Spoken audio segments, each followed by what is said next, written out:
আপনারা কি আমাকে শুনতে পাচ্ছেন?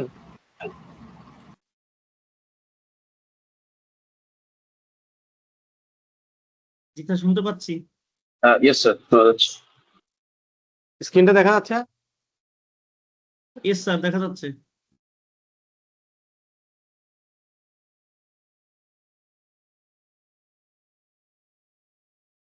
আপনারা সবাই ভালো আছেন? জি স্যার, আলহামদুলিল্লাহ। জি আলহামদুলিল্লাহ স্যার, ভালো আছে। ওকে। তো গত ক্লাস পর্যন্ত যা যা আমরা পড়াশোনা করেছি, সবাই তো সবকিছু বুঝতে পেরেছি। কোনো সমস্যা আছে কোথাও?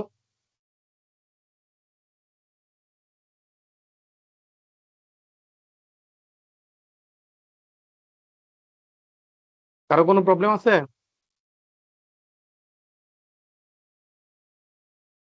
পার্টিসিপেন্ট এত কম কেন?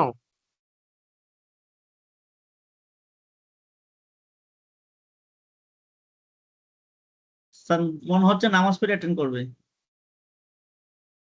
ওরা attend করবে? মানে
এটা কি ক্লাস শুরু করব, নাকি আর 2 মিনিট অপেক্ষা করব?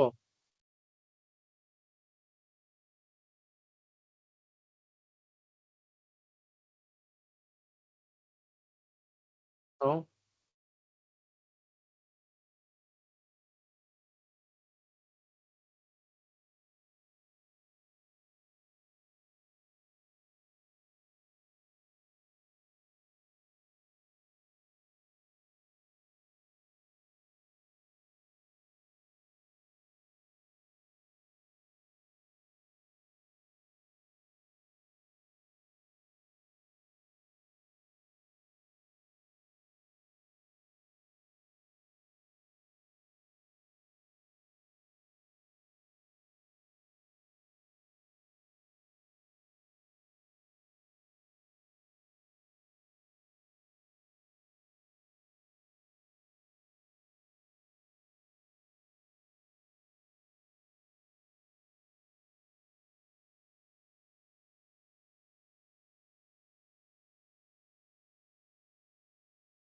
আসসালামু আলাইকুম, আপনারা সবাই আমাকে শুনতে পাচ্ছেন?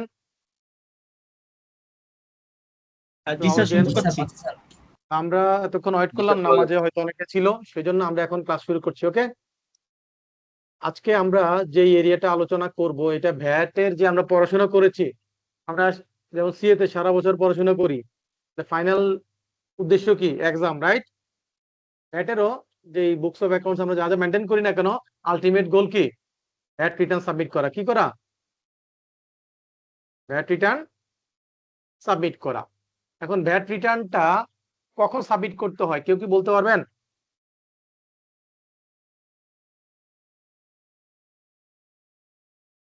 যদি এটা ভ্যাট রেজিস্টার্ড পারসন হয়, তাহলে তাদের ক্ষেত্রে ট্যাক্স পিরিয়ড কি? এক একটা ক্যালেন্ডার মান্থ, রাইট? সেক্ষেত্রে ক্যালেন্ডার মান্থ পার হওয়ার, মাস শেষ হওয়া, যেমন জানুয়ারি মাস শেষ হলো, ফেব্রুয়ারি মাসের 15 তারিখের মধ্যে আপনাকে কি করতে হবে? ভ্যাটের রিটার্ন সাবমিট করতে হবে। এটা হচ্ছে নিয়ম। এবং ভ্যাট রিটার্নের ফরম্যাট হচ্ছে পোশাক 9.1, আর যারা টার্নওভার ট্যাক্সের আওতায়, তাদের ভ্যাট রিটার্ন ফরম্যাট হচ্ছে পোশাক 9.2। আমরা এর আগে একটা ক্লাসে পড়েছিলাম, মনে আছে কিনা? নেট পেয়েবল ট্যাক্স, মনে আছে কিনা স্যার? Net payable tax. জি তো স্যার। আওয়াজ দিয়ে নয়তো বুঝতে পারবো না। Net payable sir. Tax math করেছিলাম, ওইখানে ছিল যে নেট পেয়েবল ট্যাক্স সমান হচ্ছে input tax minus output tax plus increasing adjustment minus decreasing adjustment. মনে পড়ে কিনা? জি স্যার।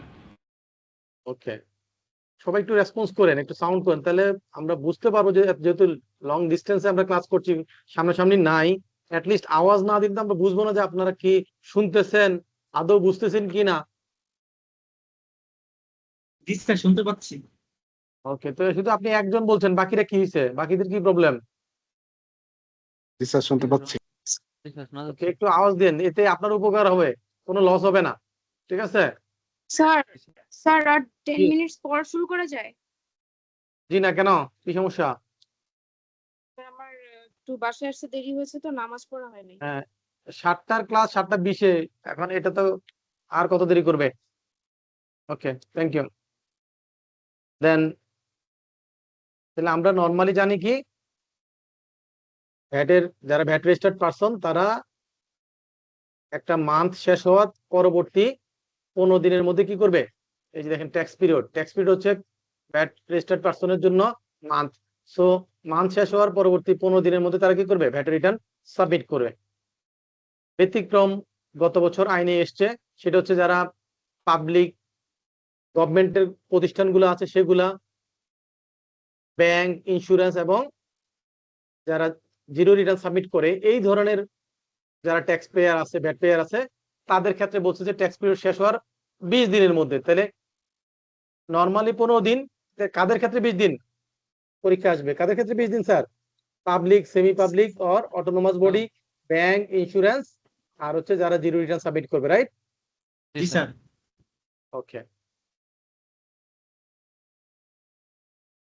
আর যদি কোনো কারণে এই 15 তারিখ অথবা 20 তারিখ যদি কি হয়, পাবলিক হলিডে হয়, তাহলে সেক্ষেত্রে আপনাকে কি করতে হবে? পরবর্তী নেক্সট ওয়ার্কিং ডে আপনি সাবমিট করতে পারবেন। এখন এই যে আমরা যে ভ্যাট রিটার্ন বলছি, এই ভ্যাট রিটার্ন হচ্ছে 4 ধরনের। ভ্যাট রিটার্ন কয় ধরনের? স্যার 4 ধরনের। 4 4 ধরনের। ধরনের। এই ভ্যাট রিটার্নের নামগুলো আমাদেরকে একটু জানতে হবে। 1 নাম্বার হচ্ছে, আমরা যে রেগুলার মান্থ এন্ড হওয়ার পর পরবর্তী মাসের 15 তারিখের মধ্যে রিটার্ন সাবমিট করি, এটাকে বলা হচ্ছে নর্মাল রিটার্ন বা রেগুলার রিটার্ন। কি বলে? নর্মাল রিটার্ন বা রেগুলার রিটার্ন। ওকে, দেন এখন যদি এই যে 15 তারিখের মধ্যে বা 20 তারিখের মধ্যে যে দেওয়ার কথা, এই টাইমের মধ্যে যদি আমরা না দিতে পারি, তাহলে কি হবে? লেট হয়ে যাবে না? লেট সাবমিট হবে আর 2000 টাকা এই জরিমানা। 15 তারিখ বা 20 তারিখ পার হয়ে যাওয়ার পরে যদি আমরা সাবমিট করি, সেক্ষেত্রে হচ্ছে ডিলে রিটার্ন বা লেট রিটার্ন। সেটাকে কি বলে? লেট রিটার্ন ফাইলিং অথবা ডিলে রিটার্ন ফাইলিং বলে। ওকে, জি স্যার। তো এইটার ক্ষেত্রে যদি আমরা রিটার্ন টাইমলি সাবমিট না করি, তাহলে সেক্ষেত্রে ভ্যাট আইনে বলা আছে যে একটা পানিশমেন্ট ফাইন হবে, তাই না? কত টাকা ফাইন হবে? 2000 টাকা। 2000। আমরা একটু দেখাই দিচ্ছি আপনাদেরকে। এই যে কত, একদম উপরে দেখেন কত টাকা, 2000। 2000 টাকা। এটা আগে 2019 সালে যখন নতুন আইন হয়েছে তখন ছিল 10,000, পরবর্তীতে 23 সালের দিকে এটা কমায় করছে 5,000, এখন করছে কত? 2000। তাহলে ফাইনটা কমিয়ে নিয়ে আসছে। ওকে, জি স্যার। আমরা এটা ওকে। তাহলে যদি টাইমলি রিটার্ন সাবমিট না করে তাহলে 2000 টাকা জরিমানা। এখন মনে করেন আপনার 15 তারিখ পার হয়ে গেল, আপনি টাইমলি রিটার্ন সাবমিট করতে পারেন নাই, তাহলে আপনাকে 2000 টাকা ফাইন সহ জমা করতে হবে স্যার। আপনি এই জরিমানা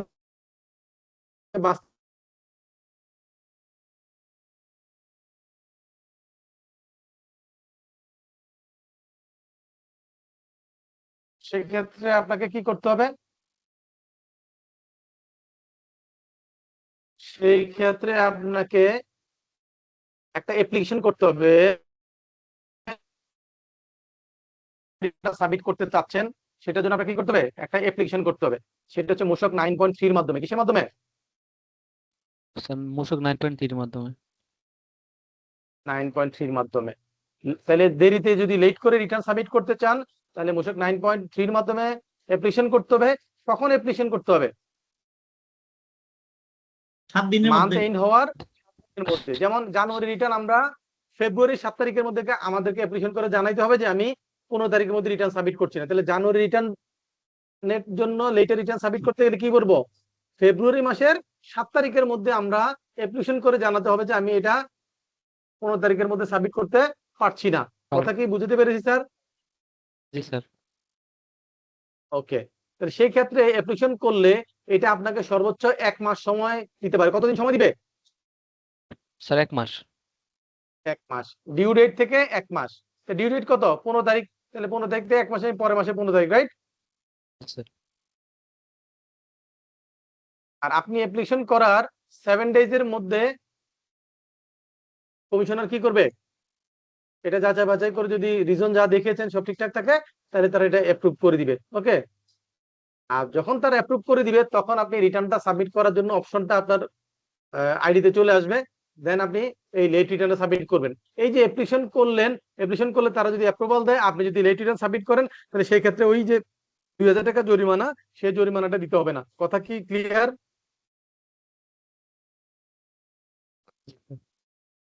তাহলে লেট রিটার্ন সাবমিট করার ক্ষেত্রে জরিমানা থেকে বাঁচার জন্য আমরা কি করতে হবে? মাস শেষ হওয়ার পরবর্তী কত দিনের মধ্যে অ্যাপ্লিকেশন করতে হবে? 7 দিনের মধ্যে দিনের application ভিতরে। চলে বসুন। 7 দিনের মধ্যে করব। কিভাবে করব? কোন ফরম্যাটে করব? স্যার মূসক 9.3 এর 9.3 3 ফরম্যাটে। এবং এই অ্যাপ্লিকেশন করলে কতদিন সময় এক্সটেন্ড করতে পারে? স্যার 1 মাস। 1 মাস। এই যে উপরের লাইনে আছে দেখেন, 1 month from the due date, 1 month from the due due date। Date.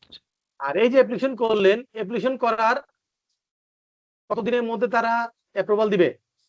Sir 7 days. Within 7 days. Okay, জি স্যার। আর যদি তারা এই অ্যাপ্রুভালটা দেয় তাহলে সেই ক্ষেত্রে কি 2000 টাকা জরিমানা দিতে হবে? No sir. দিতে হবে না। কিন্তু ওই যে আপনি মনে করেন ফেব্রুয়ারি 15 তারিখের মধ্যে রিটার্ন জমা দেওয়ার কথা, তাহলে রিটার্ন জমা দেওয়ার আগে তো আমরা কি করব? আমাদের যত টাকা ভ্যাটের লাইবিলিটি আসবে সেই টাকাটা আমরা গভর্নমেন্ট ট্রেজারিতে জমা দিব। এটাই তো নিয়ম নাকি? জি স্যার।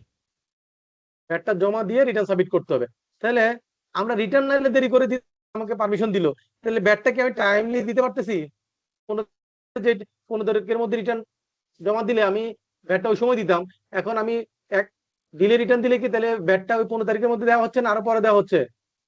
তারপরে দেওয়া হচ্ছে। আরে পরে দেওয়া হচ্ছে। তাহলে সেক্ষেত্রে এই যে ভ্যাটের অ্যামাউন্টটা দেরিতে পরিশোধ করলেন সেইটার জন্য আপনাকে ইন্টারেস্ট পে করতে হবে। কি করতে হবে? স্যার ইন্টারেস্ট পে করতে হবে। স্যার ইন্টারেস্ট পে করতে হবে। হ্যাঁ, এটা সেকশন 85 এ এবং 127 এ বলা আছে। ক্লিয়ার? জি স্যার। ইন্টারেস্ট হবে যদি নরমাল ভ্যাট পেয়েবল হয় তাহলে সেটার জন্য হচ্ছে হবে আপনার কি 1% পার মান্থ। আর যদি ভিডিএস এর অ্যামাউন্ট হয়, কিসের অ্যামাউন্ট হয়, ভ্যাট ডিডাক্টেড এর সোর্স এর অ্যামাউন্টটা দেরিতে পেমেন্ট করা হয়, তাহলে সেক্ষেত্রে হচ্ছে 2% হাফ ইয়ারলি, 2% হাফ ইয়ারলি। এই দুইটা বলা আছে।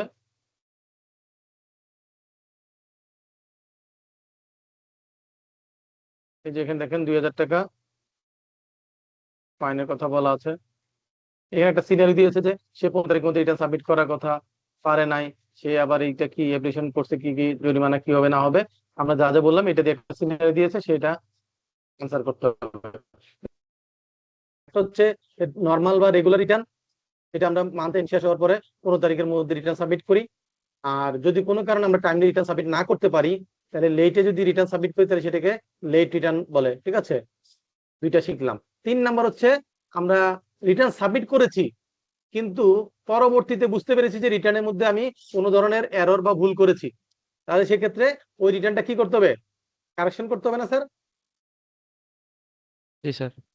আপনি জি, স্যার। টাইমলি 15 তারিখ মধ্যে রিটার্ন সাবমিট করছেন কিন্তু পরবর্তীতে গিয়ে বুঝলেন যে না, আপনি তো রিটার্ন সাবমিট করার সময় ভুলে একটা সেলস কম দেখিয়েছেন, অথবা ভুলে একটা মনে করেন সেলসের ফিগার হবে 2 লাখ, ভুলে টাইপ করার সময় 20,000 টাইপ করছেন, তাহলে কি হবে, এরর হয়েছে। তাহলে সেক্ষেত্রে এটা কারেকশন করতে হবে। কারেকশন করতে গেলে আপনাকে ওই রিটার্নটা সাবমিট করার পর তো আপনার অ্যাক্সেস আর থাকে না, এটা চলে যায় কার অ্যাক্সেসে, এনবিআর অ্যাক্সেসে। তখন আপনাকে এই অ্যামেন্ডমেন্ট করার জন্য একটা অ্যাপ্লিকেশন করতে হয়, এটা হচ্ছে মূসক 4। কিন্তু পরীক্ষা যদি আসে যে মূসক 9.4 বলতে কি বোঝায়, আনসার কি হবে, অ্যামেন্ডমেন্ট অফ রিটার্ন, রাইট? কি হবে, অ্যামেন্ডমেন্ট অফ রিটার্ন। রিটার্ন। ওকে, তাহলে 9.4 এর মাধ্যমে আপনি রিটার্ন অ্যামেন্ডমেন্ট করার জন্য অ্যাপ্লিকেশন করলে তারা আপনাকে যাচাই বাছাই করে কি করবে, কি কারণে অ্যামেন্ডমেন্ট করতে চান সেগুলো উল্লেখ করে আপনি যখন অ্যাপ্লিকেশন, তারা তখন আপনাকে অ্যাপ্রুভাল দিবে। দিলে আপনি ওই যেই মাসের রিটার্নটা সেটা আপনি ওপেন করে সেখানে কারেকশনটা করতে পারবেন, অ্যামেন্ডমেন্ট করতে পারবেন। তবে এই ক্ষেত্রে বলছে যে এই যে আপনি কারেকশন করলেন এটার জন্য কোনো জরিমানা হবে না, কিন্তু যদি এমন হয় যে ওই সময় রিটার্ন ভুল এন্ট্রি দেওয়ার কারণে ভ্যাট পেমেন্ট কম করা হয়েছিল, তাহলে যতটুকু ভ্যাট পেমেন্ট কম করা ছিল সেটুকু আপনি এখন দিবেন এবং যতদিন পরে দিচ্ছেন ততদিনের জন্য ইন্টারেস্ট দিবেন। ক্লিয়ার? কিন্তু কোনো ফাইন হবে না। জি স্যার। কিন্তু যদি এমন হয় যে আপনি রিটার্ন সাবমিট করছেন, আপনি একটা ভুল জিনিস দিয়ে সাবমিট করছেন, সেটা আপনি নিজে অ্যাপ্লিকেশন করে কারেকশন করেন নাই, ভ্যাট অফিস সেটা উদ্ধার করছে, তারা এটা আইডেন্টিফাই করছে, তাহলে সেই ক্ষেত্রে কিন্তু আপনার ফাইন হবে। তাহলে নিজে থেকে যদি অ্যামেন্ডমেন্ট করার জন্য অ্যাপ্লাই করি এবং অ্যামেন্ডমেন্ট করি তাহলে সেই ক্ষেত্রে ফাইন হবে না। কিন্তু ভ্যাট অফিস যদি কোনো প্রবলেম ফাইন্ড আউট করে তারপর এটা কারেকশন করা লাগে, তাহলে সেক্ষেত্রে কিন্তু ফাইন দিতে হবে। জি স্যার।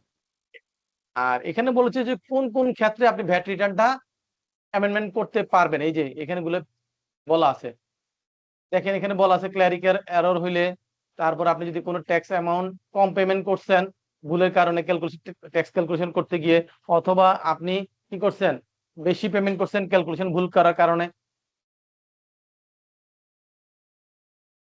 অথবা আপনি যদি কোনো এরর হয় কিন্তু যদি ফর্জারি হয়, কি হয়, ফ্রড হয়, তাহলে সেক্ষেত্রে আপনি যদি ইচ্ছাকৃতভাবে ফ্রড করার জন্য গভর্নমেন্টের ভ্যাট ফাঁকি দেওয়ার জন্য এই কাজটা করে থাকেন, তাহলে সেক্ষেত্রে অ্যামেন্ডমেন্ট করা যাবে না। তাহলে ফর্জারির ক্ষেত্রে কি করা যাবে না, স্যার অ্যামেন্ডমেন্ট করা যাবে না। অ্যামেন্ডমেন্ট করা যাবে না। এবং এই যে অ্যামেন্ডমেন্ট, এইটা কত সময়ের মধ্যে রিটার্নটা, মনে করেন আপনি 2025 সালের জুন মাসের রিটার্ন, তাহলে এটা কত সময় পর্যন্ত এটা রিটার্নটা অ্যামেন্ডমেন্ট করতে পারে, কতদিন পরে গিয়ে এটা অ্যামেন্ডমেন্ট করার সুযোগ থাকবে, এটা হচ্ছে 4 ইয়ার্স। কত বছর পর্যন্ত অ্যামেন্ডমেন্ট করতে পারবেন? Sir 4 years. তাহলে এখন কোন মাস চলে, জুন মাস, তাহলে এখান থেকে পিছনের 4 বছর পর্যন্ত যে কোনো মাসে রিটার্ন আপনি অ্যামেন্ডমেন্ট করার জন্য অ্যাপ্লাই করতে পারবেন। কিন্তু 4 বছরের বেশি সময় পার হয়ে গেছে এমন কোন মাসে রিটার্ন অ্যামেন্ডমেন্ট করার জন্য অ্যাপ্লিকেশন করতে পারবেন না। কথা কি বুঝতে পেরেছি স্যার? জি স্যার। এগুলো পরীক্ষা আসবে, আমি যে যে জিনিসগুলো পরীক্ষা আসবে ইম্পর্টেন্ট সেগুলো কিন্তু এখানে মার্ক করে দিয়েছি, কালার করে দিয়েছে, এগুলো ভালো করে মনে রাখতে হবে। এখন বলছে যে ভ্যাট অফিস থেকে যদি আপনাকে কোনো কোয়ারি করে বা কোনো চিঠি দেয় কোনো একটা মান্থের বা কোনো একটা পিরিয়ডের ভ্যাট রিটার্ন সম্পর্কে, তারপর যদি আপনি বুঝেন যে না আমি তো এখানে ঘটনা ঘটাইছি, এখন তো ভ্যাট অফিস টের পেয়ে গেছে, আমাকে এটা অ্যামেন্ডমেন্ট করে ফেলতে হবে, আপনি তখন আর পারবেন না, কারণ ভ্যাট অফিস অলরেডি কি আইডেন্টিফাই করেছে, ডিসকভার করেছে, ইনকোয়ারি শুরু করছে। ভ্যাট অফিস যদি কোনো ইনকোয়ারি শুরু করে বা কোনো কিছু ডিসকভার করে, তাহলে সেক্ষেত্রে সেই ধরনের কোনো এরর বা ক্লারিক্যাল মিস্টেক যেগুলো থাকবে সেগুলোকে আপনি রিটার্ন অ্যামেন্ডমেন্ট করতে পারবেন। দ্যাট মিনস ভ্যাট অফিস থেকে কোনো ইনকোয়ারি শুরু হইলে অথবা কোনো কিছু আইডেন্টিফাই করলে সেক্ষেত্রে আপনাকে আর অ্যামেন্ডমেন্ট করার সুযোগ দিবে না।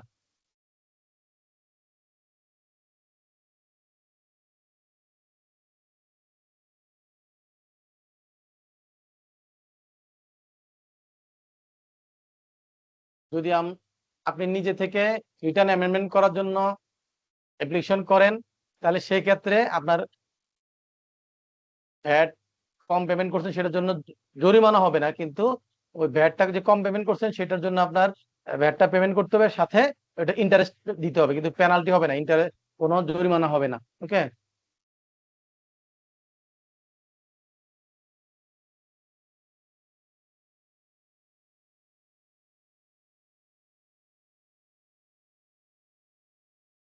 তাহলে আমরা কি কি শিখলাম? রিটার্নের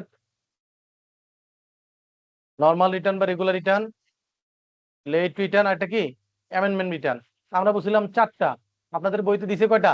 তিনটা, আরো একটা আছে, সেটা হচ্ছে ভ্যাট অফিস থেকে কি, ভ্যাট অফিস থেকে যদি আপনাকে কোনো চিঠি দেয়, যে চিঠি দিয়ে বলে যে তুমি এই মাসে রিটার্ন সাবমিট করো নাই, অথবা রিটার্ন সাবমিট করছো এখানে বিভিন্ন ইনকমপ্লিট আছে বা ভুল আছে, সেগুলো সংশোধন করে দাও, তাহলে ভ্যাট অফিস থেকে চিঠি দিয়ে যেটা বলবে সেটা হচ্ছে আরেকটা ধরন। মোট টোটাল 4 ধরনের ভ্যাট রিটার্ন আছে।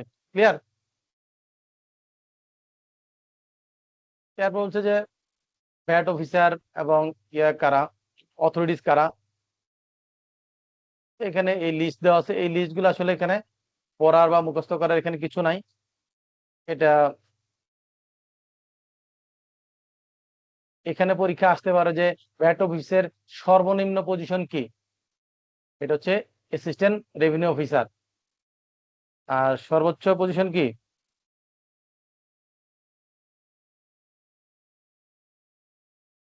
Chief commissioner.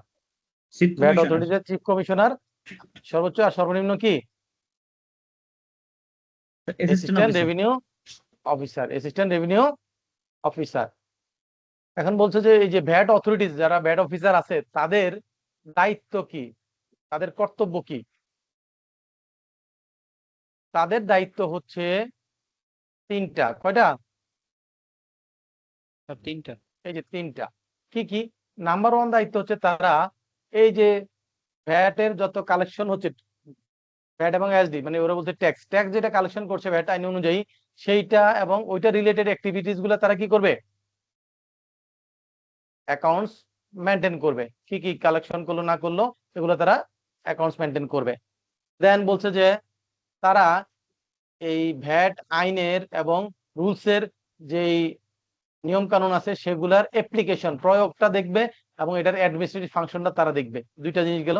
3 নাম্বার হচ্ছে টাইম টু টাইম তাদেরকে বোর্ড, বোর্ড মানে কি, NBR, national board of revenue, তাদেরকে যেই যেই দায়িত্ব পালন করতে বলবে এই আইনের আওতায় সেগুলো তারা পালন করবে। তাহলে লাস্টেরটা এত মুখস্থ করা মনে করার কিছু নাই। টোটাল তিনটার মধ্যে হচ্ছে যে প্রথমটা হচ্ছে ট্যাক্স কালেকশন এবং এটার অ্যাক্টিভিটিস রিলেটেড, তারা রেকর্ড কিপিং করবে। নাম্বার 2 হচ্ছে ভ্যাট আইন এবং রুলস অনুযায়ী যেই নিয়ম নীতি পালন করতে হবে সেটা তারা প্রয়োগটা দেখবে ঠিকমতো প্রয়োগ হচ্ছে কিনা, এবং এটা অ্যাডমিনিস্ট্রেটিভ ফাংশন তারা পরিচালনা করবে। আর 3 নাম্বার হচ্ছে national board of revenue, NBR, time to time তাদেরকে যেসব দায়িত্ব অর্পণ করে সেই দায়িত্বগুলো তারা পালন করবে। এইটা হচ্ছে ভ্যাট অথরিটির কাজ।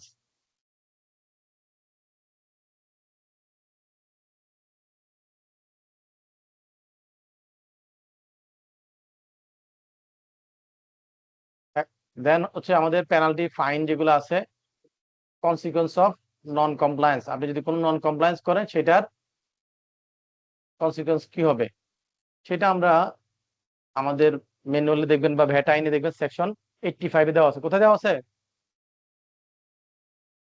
সেকশন 85। এই যেখানে কালার করে দিচ্ছি, সেকশন 85 এ দেওয়া আছে। কি কি দেওয়া আছে এখানে দেখেন, অনেকগুলা।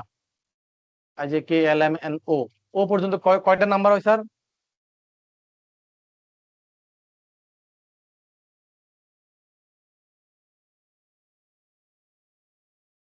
এটা হচ্ছে টোটাল 15 স্যার।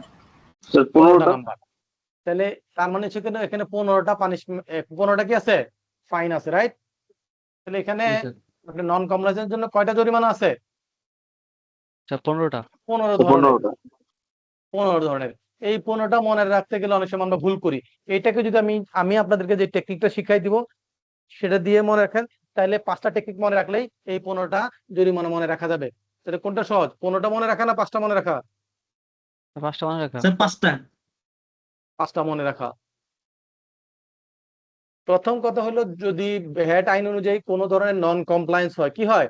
নন কমপ্লায়েন্স হয়, কিন্তু এই নন কমপ্লায়েন্সের কারণে কোনো ভ্যাটের অ্যামাউন্ট মানে টাকার অঙ্কে কোনো সমস্যা না হয়, কম ভ্যাট দিয়েছে বেশি, এরকম কোনো ইম্প্যাক্ট না হয়, কোনো অ্যামাউন্টের সাথে রিলেশন যদি না থাকে, তাহলে সেটা হচ্ছে নর্মালি 10,000 টাকা। তাহলে সেটা কি নর্মালি 10,000। 10,000 টাকা। এখন মনে করেন টাইমলি ভ্যাট রিটার্ন সাবমিট করার কথা, এটা কি কোনো, এটার সাথে কি কোনো টাকার অ্যামাউন্ট আছে যে এত টাকা পরিশোধ করে নাই? এটা হলো যে সময়টা ঠিকমতো মেনটেন করে নাই, রাইট স্যার? জি স্যার। তাহলে এটার ক্ষেত্রে নর্মালি, এগুলোর ক্ষেত্রে হচ্ছে নর্মালি 10,000 টাকা। দুই একটা ব্যতিক্রম আছে। কি ব্যতিক্রম আছে? এই যে ভ্যাট রিটার্নের ক্ষেত্রে 2,000, অন্যগুলো দেখেন, আপনি যদি একটু খেয়াল করেন, এখানে বলছে নন compliance or irregularity for applying যে ভ্যাট রেজিস্ট্রেশন। আমরা প্রথম সেকেন্ড ক্লাসে আমরা শিখছিলাম, মনে আছে যে কখন ভ্যাট রেজিস্ট্রেশন করতে হয়? ভ্যাটের আওতায় 50 লক্ষ টাকা ক্রস করলো। ক্রস করলে। কিন্তু টাইম দিছিলাম না, একটা ম্যাথ শিখেছিলাম না যে ডিসেম্বর 31 তারিখে সে এটা বুঝতে পারলো, তাহলে জানুয়ারি কত তারিখের মধ্যে তাকে ভ্যাট রিটার্ন, ভ্যাট রেজিস্ট্রেশনের জন্য অ্যাপ্লাই করতে হবে? স্যার 15 তারিখের মধ্যে। স্যার 15 15 তারিখের তারিখের মধ্যে, রাইট। মধ্যে। তাহলে এই যে সে যদি 15 তারিখের মধ্যে না করে 1 মাস পরে করে, 20 দিন পরে করে, তাহলে সে কি টাইমলি করলো? জি না স্যার। করে নাই। তাহলে জরিমানা কত? 10,000। এখানে কোনো টাকার হিসাব নাই, এখানে ডেটের হিসাব, ঠিক আছে? এরপর বলছে যে ভ্যাটের যে রেজিস্ট্রেশন সার্টিফিকেট, এইটা বিজনেস প্লেসে একটা সুন্দর জায়গায় ডিসপ্লে করতে হবে, যাতে মানুষ সেটা ইজিলি দেখতে পারে। কারণ আমরা হোটেলে গেলে দেখতে পারি যে হোটেলের মধ্যে কি থাকে, ওয়ালের মধ্যে এরকম ভ্যাট রেজিস্ট্রেশন সার্টিফিকেটটা ঝুলানো থাকে, রাইট স্যার? জি স্যার। এই যে ভ্যাট রেজিস্ট্রেশন সার্টিফিকেট ঝুলানোর কথা, ডিসপ্লে করার কথা, সেটা যদি কেউ না করে, তাহলে কি এখানে কি কোনো টাকার সাথে সম্পর্ক? জি না স্যার, টাকার সাথে সম্পর্ক নেই। টাকার সাথে সম্পর্ক নাই এমন কোন যদি নন কমপ্লায়েন্স করে, তাহলে সেগুলোর ক্ষেত্রে নরমালি 10,000। তাহলে এগুলো কি আলাদা আলাদা আইটেম ধরে 10,000 মনে রাখার দরকার আছে? না স্যার। নাই। ব্যতিক্রম হচ্ছে ভ্যাট রিটার্ন। ভ্যাট রিটার্নের ক্ষেত্রে কত? টাইমলি ভ্যাট রিটার্ন সাবমিট না করলে কত জরিমানা? 2,000 স্যার। 2000। 2,000। তাহলে আমরা শিখলাম যে টাকার সাথে সম্পর্ক না থাকলে কোনো নন কমপ্লায়েন্স হলে সেগুলোর ক্ষেত্রে 10,000, ব্যতিক্রম হচ্ছে ভ্যাট রিটার্ন 2,000। তাহলে এটা কি এক বাক্যে মনে রাখা যাবে? Yes sir. যাবে। সেকেন্ড আরেকটা আপনাকে লজিক দিয়ে দিচ্ছি, সেটা হচ্ছে যদি টাকার অঙ্কের সাথে সম্পর্ক থাকে, কিসের সাথে? স্যার টাকার অঙ্কের সাথে সম্পর্ক। টাকার সাথে, যে এত টাকা ভ্যাট কম পরিশোধ করছে, অথবা এত টাকা ভ্যাটের বেনিফিট বেশি নিয়ে ফেলছেন, ইনপুট ভ্যাট যত টাকা নেওয়ার কথা তার চেয়ে বেশি নিচ্ছেন, তাহলে এগুলো টাকার সাথে সম্পর্ক। কিসের সাথে সম্পর্ক? স্যার টাকার সাথে সম্পর্ক। টাকার সাথে যদি সম্পর্ক হয়, সেই ক্ষেত্রে নরমালি হচ্ছে যত টাকার সমস্যা সেই টাকার অর্ধেক থেকে সমপরিমাণ পর্যন্ত। যেমন মনে করেন যদি 1 লাখ টাকা প্রবলেম হয়, তাহলে 50,000 টাকা থেকে 1 লক্ষ টাকা পর্যন্ত কি হইতে পারে? জরিমানা হতে পারবে। তাহলে টাকার সাথে সম্পর্ক থাকলে সেটা হচ্ছে মিনিমাম হাফ, ম্যাক্সিমাম কত পর্যন্ত জরিমানা হতে পারে? একদম ইকুয়াল। সমান এখন। ইকুয়াল। তাহলে মিনিমাম হাফ আর ম্যাক্সিমাম ইকুয়াল জরিমানা হতে পারে, ঠিক আছে? তাহলে জি এটা স্যার। যদি টাকার সাথে সম্পর্ক থাকে, তাহলে দুইটা লজিক শিখলাম। কয়টা লজিক শিখলাম? স্যার 2টা। দেখেন, এই যে দেখেন ইকুয়াল আর হাফ আছে না? এই যে দেখেন এগুলাতে কি আছে? 10,000 10,000 10,000। তাহলে দেখেন সবগুলো 10,000 এক লাইনে শেষ। এই যে হাফ আর ইকুয়াল 10,000, তাহলে এগুলা সবগুলা কাভার হয়েছে, রাইট? এই যে হাফ আর ইকুয়াল সবগুলা হবে, শুধু একটা ব্যতিক্রম আছে। কি আছে? একটা ব্যতিক্রম আছে। ব্যতিক্রমটা কি? Input tax rebate. কেউ যদি ইনপুট ট্যাক্স রিবেট এর ক্ষেত্রে তার কোনো নন কমপ্লায়েন্স, সে যদি বেশি ইনপুট ট্যাক্স রিবেট নিয়ে ফেলে, মনে করেন সে 5 লাখ টাকা ইনপুট ট্যাক্স রিবেট নিয়েছে, তাহলে সেক্ষেত্রে হচ্ছে তার ক্ষেত্রে হচ্ছে মিনিমাম 30%, ম্যাক্সিমাম 50%। 50%। তাহলে ইনপুট ট্যাক্স রিলেটেড যদি টাকার অঙ্কে কোনো সমস্যা হয় তাহলে মিনিমাম 30, ম্যাক্সিমাম 50। তাহলে আমরা যদি এভাবে মনে রাখি, ইনপুট ট্যাক্স ক্রেডিট ব্যতীত অন্য কোনো কারণে যদি ভ্যাটের অ্যামাউন্টের সমস্যা হয়, তাহলে সেই ক্ষেত্রে হাফ অর ইকুয়াল, এটা বলা যায় কিনা? জি স্যার, বলা আর যেত। আর হচ্ছে ইনপুট ট্যাক্স ক্রেডিটের ক্ষেত্রে সেক্ষেত্রে হচ্ছে মিনিমাম 30%, ম্যাক্সিমাম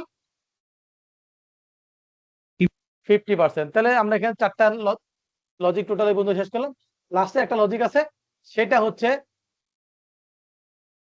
যদি ওই যে আমরা এসআরওর মাধ্যমে যে এক্সামটেড, যেন আমরা শিখেছিলাম ফার্স্ট শিডিউলের মাধ্যমে এক্সামটেড হয়, এসআরওর মাধ্যমে এক্সামটেড হয়, রাইট স্যার? মনে আছে জি কি? স্যার। জি স্যার। তো ওই এসআরওর ক্ষেত্রে এসআরওর শেষের দিকে গিয়ে লেখা থাকে যে তাদেরকে কি কি নিয়ম কানুন মেনে চলতে হবে এই এক্সামিশনটা অ্যাভেল করার জন্য। ক্লিয়ার?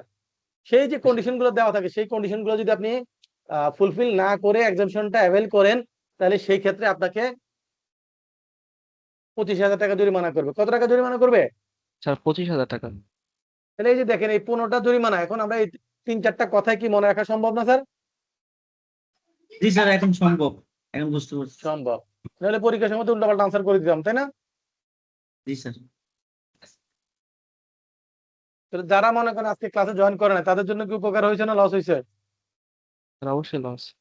অবশ্যই লস লস, পুরোটাই অবশ্যই লস হচ্ছে। আর যারা আছি আমরা অবশ্যই পাস করে যাবো সিরিয়াসলি পড়লে, রাইট? ইনশাআল্লাহ। ওকে। এখন বলছে যে যদি কেউ আনইনটেনশনালি কোনো ভ্যাট অ্যাভয়েডেন্স করে, ভ্যাট ফাঁকি দেওয়ার চেষ্টা, মানে ভ্যাটটা অ্যাভয়েড হয়েছে, ভ্যাটটা সে ইচ্ছাকৃতভাবে ভ্যাটটা ফাঁকি দেয় নাই, তাহলে সেক্ষেত্রে কি হবে না? কোনো ফাইন পেনাল্টি, হবে না? হবে না। ফাইন হবে না। এখন মজার ব্যাপার হইলো, যে কোনো মানুষ পৃথিবীতে যখনই কোথাও আটকা পড়ে, ধরা পড়ে, সে বলবে যে আমি ইচ্ছা করে কাজটা করি নাই। এটাই তো স্বাভাবিক, রাইট? জি স্যার। তাহলে ভ্যাট অফিস কি করে বুঝবে যে আপনি ইচ্ছাকৃত করছেন না অনিচ্ছাকৃত করছেন? এই জন্য তারা কি করে, সব ক্ষেত্রে জরিমানা করে দেয়। কারণ আপনি যে ইচ্ছাকৃত করেন নাই, তাহলে এটা আপনাকে প্রুফ করতে হবে। এটা প্রুফ করা কঠিন, কারণ আপনি যেই সব লজিক দিবেন, যেসব তথ্য দিবেন, ভ্যাট অফিস সেটা মানতে চাইবে না, কারণ গভর্নমেন্টের রেভিনিউ কালেকশন করতে চায়, রাইট? জি স্যার। তাহলে বলছে যে আইন একটা নিয়ম রাখছে যে যদি কেউ অনিচ্ছাকৃত ভাবে ভ্যাট ফাঁকি হয়, তাহলে সেই ক্ষেত্রে কি হবে না? ফাইন ভ্যাট হবে না। অ্যাভয়েডেন্স হলে সেক্ষেত্রে, পেনাল্টি হবে আনইনটেনশনাল না। ভ্যাট অ্যাভয়েডেন্স হলে সেক্ষেত্রে পেনাল্টি হবে না। কিন্তু এই যে আনইনটেনশনাল হয়েছে, এটা প্রুফ করার দায়িত্ব কার? স্যার বিজনেসের। ভ্যাট ট্যাক্স পেয়ার কে, রাইট? করদাতাকে হ্যাঁ কি স্যার, করতে কেমনে হবে? করবে? হ্যাঁ, এখন আপনি যতভাবেই করেন না কেন, গভর্নমেন্ট অফিস বলবে যে না আমি এটা মানি না যে তুমি আনইনটেনশনালি করছো। তাহলে না মানলে কি হবে? জরিমানা বাধ্যতামূলক, রাইট? জি স্যার। স্যার এই এটা হইলো কি অবস্থা। ভ্যাট অফিসারের ইচ্ছা হয়ে যায় না বিষয়টা? হ্যাঁ, তা তো হয়ে যান, কি করবে আপনি? আপনাকে বলছে যে আপনাকে প্রুফ করতে হবে যে এটা বলছে আনইনটেনশনাল। তাহলে আনইনটেনশনাল এর জন্য তো কোনো আইনে কোনো ব্যাখ্যা নাই যে এই জিনিসটা হলে আনইনটেনশনাল বুঝাবে। আপনার ইন্টেনশন ছিল কি না, আপনি আর আপনার ফেরেশতা ছাড়া আর কারো কি বলার কোনো সুযোগ আছে? হ্যাঁ স্যার। তাই না? চাইলে তো স্যার সে অনেককে বাঁচাই দিতে পারে, যে এটা বলে যে সে এখন আনইনটেনশনাল। নির্ভর করবে যে ভ্যাট অফিসারের মতিগতির উপর। সে যদি মনে করে যে না এটা উনি যা যা বলছে এটা ঠিকই আছে, আনইনটেনশনাল, আচ্ছা তাহলে মাফ করে দিলাম। কিন্তু তারা চাইবে আসলে গভর্নমেন্টের রেভিনিউ বাড়ানোর জন্য। এখন যদি এমন হয় যে ভ্যাটের অ্যামাউন্ট অনেক বড়, আর তাহলে এটা ফাইনটা সমপরিমাণ হইতে পারে, তাহলে মনে করেন 5 কোটি টাকা ভ্যাট ফাঁকিয়েছে, তাহলে জরিমানাও মূল টাকা তো দিবেন, সাথে আরো সমপরিমাণ যদি ভ্যাট হয়, 5 কোটি টাকা ফাঁকি দিয়েছেন, 5 কোটি টাকা দিবেন, সাথে আরো 5 কোটি টাকা কি করবেন? জরিমানা দিবেন। তাহলে আপনি কি করবেন? এই এত বড় জরিমানা থেকে বাঁচার জন্য তার হাতে পায়ে ধরবেন, তাকে ম্যানেজ করার চেষ্টা করবেন। সে এক পর্যায়ে বললো যে ঠিক আছে, আমি তো ম্যানেজ এই ছোটখাটোতে হই না, আমাকে আমার জন্য কিছু বেনিফিট দেন, তারপর আমি চিন্তা করবো যে আমি ম্যানেজ হবো কিনা, তাই না? জি স্যার। তখন স্যার, গিয়ে বাস্তব স্যার। বিজনেসম্যানটা কি করবে? তখন বিজনেসম্যানটা যখন দেখতেছে আইনগত ভাবে সেটা প্রুফ করতে পারতেছে না যে আনইনটেনশনাল, তখন সে ভ্যাট অফিসকে ম্যানেজ করার চেষ্টা করে, টাকা পয়সা দিয়ে কোন রকম জরিমানা, বড় জরিমানা থেকে বাঁচার চেষ্টা করে, স্যার তখন আনইথিক্যাল ব্যাট অফিস কাজকর্ম কি করে। প্রুফ করে দেয় যে এটা আনইনটেনশনাল ছিল? না, সে তখন বলবে যে তুমি যেটা বলেছো যে আনইনটেনশনাল, আমরা এটাকে মেনে নিয়েছি, আমরা এটা বুঝতে পেরেছি যে তুমি আনইনটেনশনাল করেছো। আপনি যখন স্যার তাকে ওটা তো ওরা বেনিফিটটা স্যার দিবেন, বেনিফিট ছাড়াও তো এটা বলতে পারে। বেনিফিট ছাড়া একজন কেন করবে? মনে করেন আপনি বিপদে পড়ছেন, এখন এমনি আপনাকে স্যার আটকালে টাকা কম্পিউটার পাওয়া যাবে, আপনাকে আটকালে টাকা পাওয়া যাবে, তাহলে সে কি আপনাকে টাকা না নিয়ে ছাড়াটা বোকামি হবে না তার জন্য? স্যার এটা আনএথিক্যাল হয়ে গেল না? হ্যাঁ, আনইথিক্যালি তো করবে। তো ইথিক্যাল হয়তে, এখন যদি ভ্যাট অফিসারটা আনইথিক্যাল হয়, তাহলে তো সে আপনার এই যতভাবেই বুঝান সেটা মানতে রাজি হবে না। কথা বুঝতে পারছি কিনা? তখন বিজনেসও বাধ্য হয়ে আনইথিক্যাল কাজ করতে হয়। জি স্যার। তা আমরা পড়াশোনা করতেছি, তাহলে স্যার রাইট কাজটা কি স্যার? এমনি হচ্ছে স্যার একটু মাফ করে দেওয়া এটা উচিত হবে? এরকম নজির খুবই কম যে আপনাকে মাফ করে দিবে, এরকম নজির খুবই কম, অল্প। কিন্তু স্যার যেগুলোতে একটু লিনিয়েন্ট হওয়া উচিত না অ্যামাউন্ট কম বিজনেস গুলোর থাকে, সাথে? যেগুলোতে ভ্যাটের অ্যামাউন্ট কম থাকে, সেগুলোর ক্ষেত্রে হয়তো কমিশনার তখন বলছে কয় টাকা জরিমানা হয়েছে, ঠিক আছে মাফ করে দিলাম, অথবা মিনিমাম 50,000 টাকা একটা জরিমানা দিয়ে ছেড়ে দেয়, 50,000 1 লাখ টাকা জরিমানা করে ছেড়ে দেয়। 5 কোটি টাকা জরিমানা চেয়ে তো 50,000 1 লাখ টাকা অনেক ভালো নাকি স্যার? জি স্যার। হ্যাঁ। কিন্তু যদি দুষ্ট ভ্যাট অফিসার পরে, তাহলে তো আপনার লাইফ শেষ। সে বললো যে আপনার 5 কোটি টাকা জরিমানা হয়, তাহলে আপনি আমাকে 1 কোটি টাকা দেন, 4 কোটি টাকা সেভ। কথা তো লজিক আছে, আছে না? জি স্যার। জি এই হলো জি স্যার। অবস্থা। তাহলে নিয়মের মধ্যে না থাকলে বিপদ স্যার আছে, নিয়মের মধ্যে না থাকলে কি আছে? এমনিতে স্যার কি করা উচিত এরকম পরিস্থিতিতে?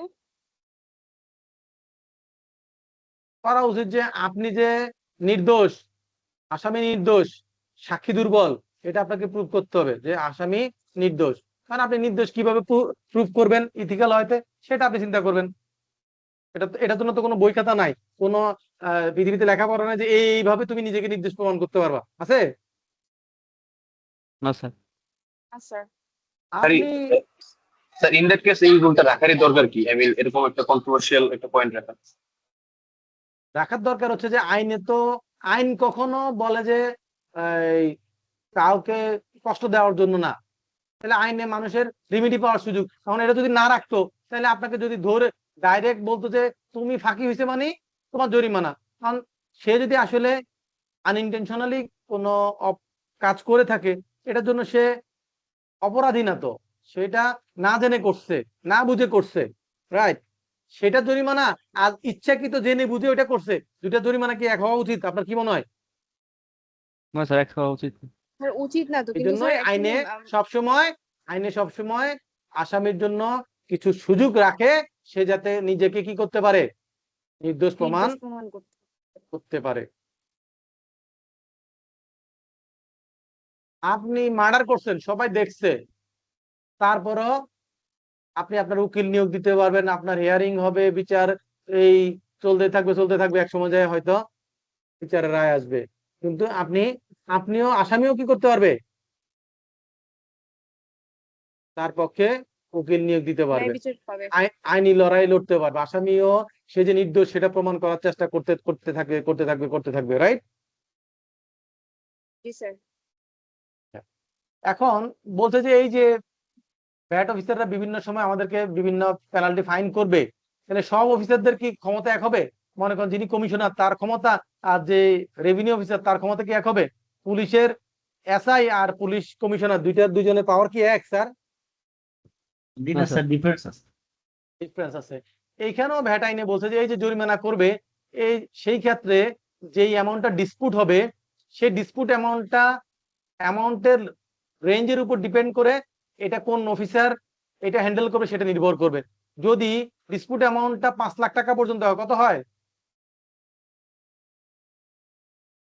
স্যার 5 লাখ। 5 লাখ টাকা পর্যন্ত হয়, তাহলে সেক্ষেত্রে হচ্ছে আপনার এটা হ্যান্ডেল করবে রেভিনিউ অফিসার। কে করবে? স্যার রেভিনিউ বিচার করবে সেটা। আর 5 লাখ যদি টাকা হলো। 5 লাখ টাকার উপরে 20 লাখ টাকা পর্যন্ত হয়, তাহলে কে করবে? Sir Assistant assistant commissioner. Commissioner. Commissioner. Sir আর যদি 20 লাখ কিসের 20 কিসের লাখ প্রাইস টাকার এটা? উপরে, বুঝি নাই। মানে স্যার এই 5 লাখ 20 লাখ এটা কিসের স্যার? এই পণ্যের মূল্য? আমরা বলি নাই স্যার, বাকিরা একটু বলেন তো ম্যাডাম, হঠাৎ থেকে আবিষ্কার করলো পণ্যের মূল্য। আমি একটু ভ্যাটের ডিফারেন্স আর কি, মানে যে টাকাটা ডিসপিউট হয়েছে আর কি, সেই টাকার ডিফারেন্স। এই যে দেখেন এখানে কয়েকটা আছে, এই যে ভ্যালু অফ গুডস এন্ড কি ভ্যালু ট্যাক্স অফ সার্ভিস। এটা হলো অনেক সময় দেখা যায় যে আপনি মনে করেন রাস্তা দিয়ে গাড়িতে করে মাল নিয়ে যাচ্ছেন, কিন্তু সেখানে আপনার ভ্যাটের যে নিয়ম কানুন ফলো করে নেওয়ার কথা 6.3 ইস্যু করে আপনি সেটা করেন নাই, তার মানে আপনার বেআইনি ভাবে নিচ্ছেন, তাহলে সেক্ষেত্রে তখন গাড়িটা আটকাবে, তাহলে গাড়ির যে মালামাল আছে সেগুলো জব্দ করবে। তো সেগুলো জব্দ করলে তাহলে সেটা কি রেভিনিউ অফিসার এটা নিয়ে কাজ করবে, নাকি স্টেশন কমিশনার করবে, নাকি কমিশনার করবে? এটা নির্ভর করবে এটার মূল্যটা কত, এই যে গুডসটা আটক করছে সেটার মূল্যটা কত। তাহলে এখানে যদি 1 কোটি টাকার উপর ভ্যালু হয়, কত কোটি টাকার উপর? স্যার 1 কোটি টাকা। 1 কোটি। 1 কোটি টাকার উপর ভ্যালু হলে কার কাছে চলে যাবে? স্যার কমিশনারের কাছে। কমিশনারের কাছে। আপনাদের পরীক্ষায় এরকম লিমিট দিবে, বলবে যে এত টাকার গুডস আটক করা হয়েছে, তাহলে এটা কোন অফিসারের অথরিটিতে পড়বে? যদি মনে করেন 35 লাখ টাকা বললো, তাহলে কোন অফিসারের আওতায় পড়বে বলেন তো? Sir joint commissioner. Joint sir commissioner. Joint commissioner. Joint এইভাবে আপনাদেরকে আপনারা 0 থেকে 5, 5 এর পরবর্তী 5 প্লাস থেকে 20, 20 প্লাস থেকে 30, 30 প্লাস থেকে 50, আর 50 প্লাস থেকে 1 crore, এভাবে ভাগ করে আপনারা এটা মুখস্থ করে ফেলবেন, তাহলে এগুলো পরীক্ষা আসলে আনসার করতে পারবেন।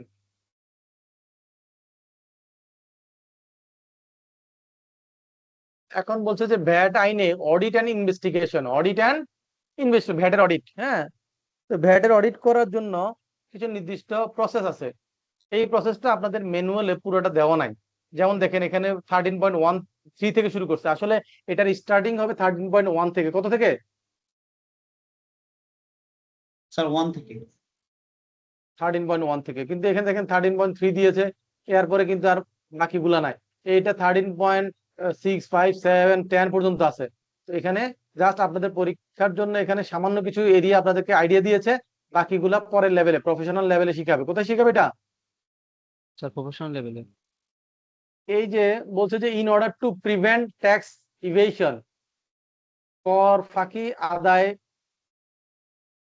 বন্ধ করার জন্য কমিশনার কি করতে পারে? কমিশনার অথবা ডিরেক্টর জেনারেল অডিট কন্ডাক্ট করতে পারবে বা ইনভেস্টিগেশন করতে পারবে। কোথায় করতে পারবে? ট্যাক্স পেয়ার্স এর ইকোনমিক অ্যাক্টিভিটিজ এর উপর।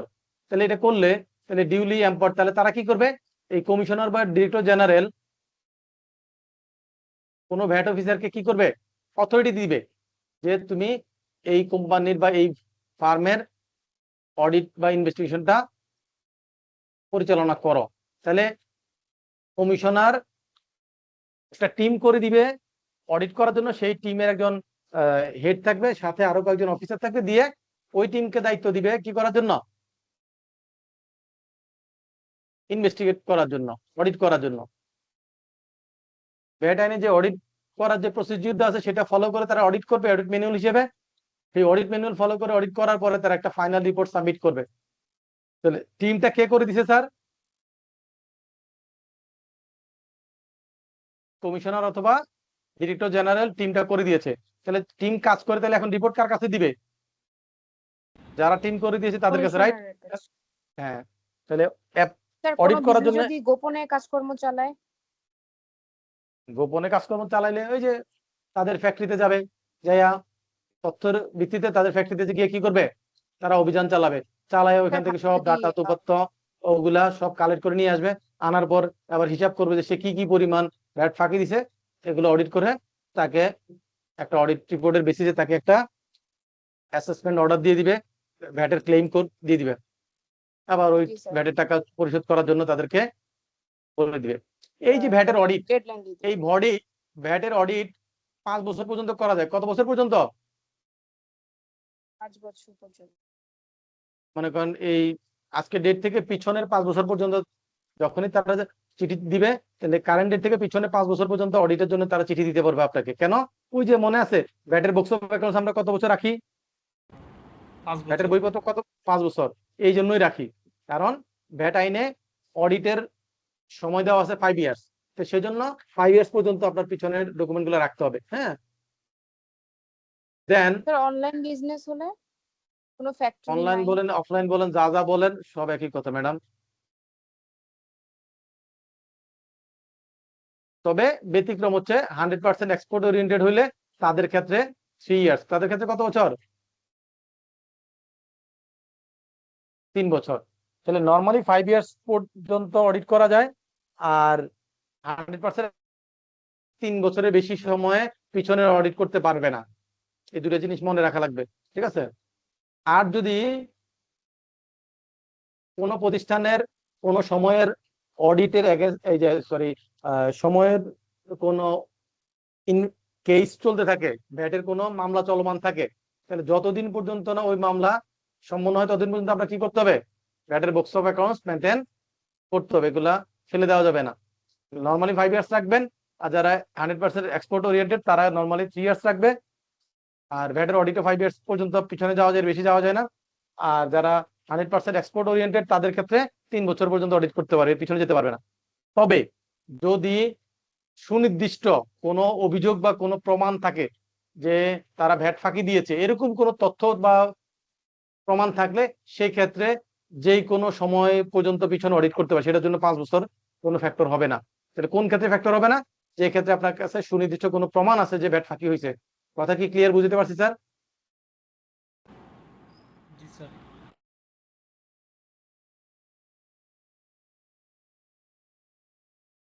আচ্ছা, ভ্যাট আইনে দুইটা শব্দ আছে, একটাকে বলে ট্যাক্স অ্যাসেসমেন্ট আর একটা বলে ট্যাক্স ডিটারমিনেশন। এই ট্যাক্স ডিটারমিনেশন কে করে? ট্যাক্স পরীক্ষা আসতে পারে যে ট্যাক্স ডিটারমিনেশন কে করে? আনসার হবে ভ্যাট অফিস। কে করবে?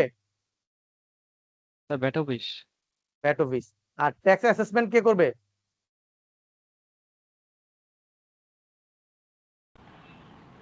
Tax payer. ট্যাক্স অ্যাসেসমেন্ট করবে ট্যাক্স পেয়ার। কে করবে? Tax payer. কেমন? যেমন দেখেন আপনি জানুয়ারি মাসের ভ্যাট রিটার্ন দিতা, আপনি ফেব্রুয়ারি মাসের 15 তারিখে দেওয়ার আগে আপনি রিটার্ন প্রিপারেশনের সময় আউটপুট ভ্যাট, ইনপুট ভ্যাট বিয়োগ করে, ইনক্রিজিং অ্যাডজেশন যোগ করে, ডিক্রিজিং অ্যাডজেশন বিয়োগ করার পর একটা নেট ফিগার বের হয়। এটা কি ভ্যাট অফিস বের করে দেন না আপনি নিজে করেন? নিজে করে। এটা নিজে করেন, তার মানে ট্যাক্স পেয়ার করে। তাহলে ট্যাক্স পেয়ার হচ্ছে নিজের ট্যাক্স নিজে অ্যাসেসমেন্ট করবে। তাহলে ট্যাক্স অ্যাসেসমেন্ট হচ্ছে ট্যাক্স পেয়ার করে। আর ট্যাক্স ডিটারমিনেশন কে করে? কর নির্ধারণ কে করে? ভ্যাট অফিস করে। এগুলো পরীক্ষা আসতে পারে। আর কোন ইনভেস্টিগেশন হইলে ওই ইনভেস্টিগেশন পিরিয়ডটা কমপ্লিট হওয়ার পরে তাহলে সেক্ষেত্রে আপনার কাছ থেকে যে রিটেন ব্যাখ্যা চাইবে, মনে করেন আপনার কোন একটা অডিট হয়েছে, সেখানে কোনো অডিট ফাইন্ডিংস আসছে, সেখানে ভ্যাট ক্লেম আসছে, আপনাকে জানানোর পর আপনি এটার এগেইনস্টে আপনার কাছে যত তথ্য উপাত্ত আছে, ব্যাখ্যা আছে, আপনি সেগুলা হিয়ারিং এ এসে এগুলো সাবমিট করবেন। আপনার এই সর্বশেষ যেদিন আপনি এক্সপ্লেনেশন সাবমিট করলেন বা ডকুমেন্ট সাবমিট করলেন, সেই দিন থেকে 120 দিনের মধ্যে কি করতে হবে? কমিশনার আপনার এই ট্যাক্স ডিটারমিনেশনটা কমপ্লিট করতে হবে। ট্যাক্স ডিটারমিনেশনটা কত দিনের মধ্যে কমপ্লিট করতে হবে? 120 দিনের মধ্যে। কোন ডেট থেকে 120 দিন? রিটেন এক্সপ্লেনেশনের পরে। তাহলে আপনাকে যে ইনভেস্টিগেশন চলতেছে সেই সময় আপনার কাছ থেকে যে ডকুমেন্ট বা এক্সপ্লেনেশন চেয়েছে, সর্বশেষ যেদিন আপনি এক্সপ্লেনেশন দিয়েছেন সেই ডেট থেকে 120 দিনের মধ্যে ভ্যাট অফিস কি করবে? এই ভ্যাটের ক্লেমটা সম্পন্ন করবে। এখন বলছে যে power of VAT officer. VAT অফিসারদের আসলে অনেক পাওয়ার, ভয়ানক পাওয়ার। তারা বাংলাদেশে দেখেন এমন কোনো অথরিটি নাই যাদের কাছে সে সাহায্য চাইতে পারে না, এবং সাহায্য চাইলে তারা অবশ্যই তাকে কি করতে হবে? সহযোগিতা করতে হবে, এটা অব্লিগেটরি, অপশনাল না, মাস্ট, অব্লিগেটরি। এগুলো কি অব্লিগেটরি, বাধ্য। পুলিশ, আনসার, বিডিপি,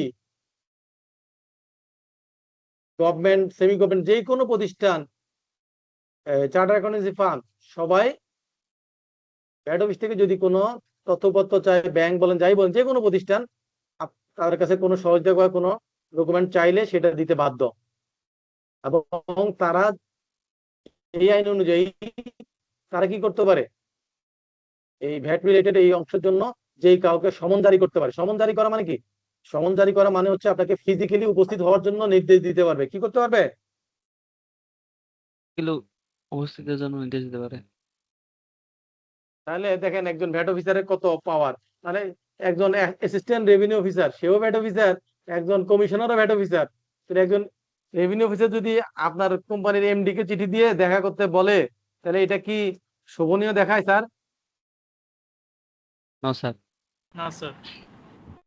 তাহলে এগুলার ক্ষেত্রে এরকম ওপেন না করে স্পেসিফিক যে হ্যাঁ এটার ক্ষেত্রে মিনিমাম অ্যাসিস্ট্যান্ট কমিশনার বা কমিশন লেভেল থেকে বা ডেপুটি কমিশনার লেভেল থেকে সমন জারি বা যে কোনো ইয়ে চিঠি দিবে, সেটা না করে এখন অথরিটি এমন ওপেন করে দিছে যে মনে করেন তারা তো যখন কাগজ চিঠি দেয় তারা মনে করে যে তারা পৃথিবীর সবচেয়ে উপরে, তারা ডোনাল্ড ট্রাম্প, তাই না? এই জায়গাগুলা কিছু কিছু অফিসার পাওয়ার আছে বলেই তারা এগুলো মিসইউজ করে, মানুষের সাথে খারাপ ব্যবহার করে, হ্যাঁ, মিসবিহেভিয়ার করে। এগুলা ঠিক না, এগুলো তাদের যে শুদ্ধাচরণ গভর্নমেন্টের এমপ্লয়ীদের সেটার মধ্যে পড়ে না, তারপর তারা এগুলো করে।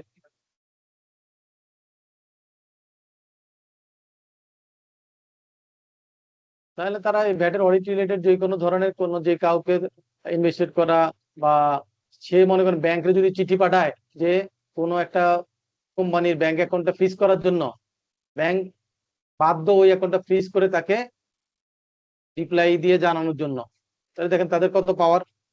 তারা আপনার প্রতিষ্ঠানে এসে আপনার বিভিন্ন রেকর্ড কপি করে নিতে পারবে, তারপরে আপনার রেকর্ড সিল করতে পারবে, আপনার যে কোনো রেকর্ড অথবা গুডস তারা সিল করে নিয়ে যেতে পারবে, সিজ করতে পারবে, এবং তারা ব্যাংক অ্যাকাউন্ট পর্যন্ত আপনাদের লক করে দিতে পারবে।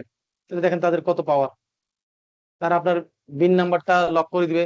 এত কিছু করার পরও যদি আপনি গভর্নমেন্টের ভ্যাটের টাকা পরিশোধ না করেন, তাহলে তখন কি করবে?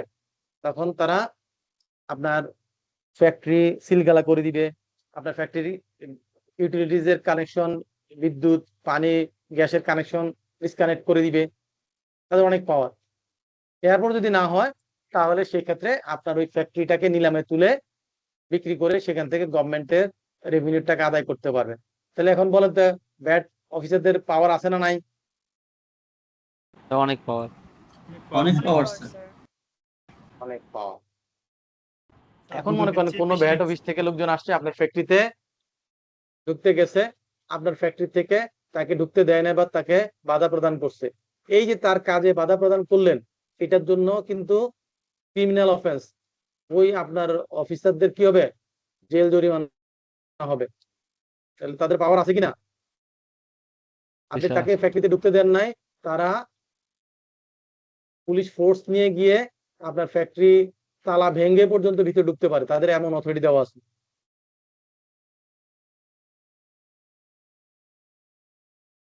এখন বলছে যে এই ভ্যাট আইন অনুযায়ী কাস্টমস অফিসারদের কি দায়িত্ব? বলছে যে কাস্টমস অফিসারদের দায়িত্ব হচ্ছে ইম্পোর্টের ক্ষেত্রে। কোন ক্ষেত্রে? ইম্পোর্টের ক্ষেত্রে। যখন ইম্পোর্ট হয় তখন কাস্টমস কি করে? ওই কাস্টম ডিউটির সাথে ভ্যাট এবং অ্যাডভান্স ট্যাক্স এবং এসডি কি করে? কালেক্ট করে। তাহলে ভ্যাট, এসডি এবং অ্যাডভান্স ট্যাক্স, ইম্পোর্ট স্টেজে ভ্যাট, এসডি এবং অ্যাডভান্স ট্যাক্স কালেক্ট করার অথরিটি তাদেরকে দেওয়া আছে ভ্যাট আইন অনুযায়ী। এবং তারা সাপ্লিমেন্টারি ডিউটি রিলেটেড যে কোনো ধরনের অ্যাক্টিভিটিস গুলা তারা করতে পারে, এটা ভ্যাট আইনে কাস্টম অফিসারকে দায়িত্ব দেওয়া আছে। এরপরে এখানে বলছে সুপারভাইজ সাপ্লাই।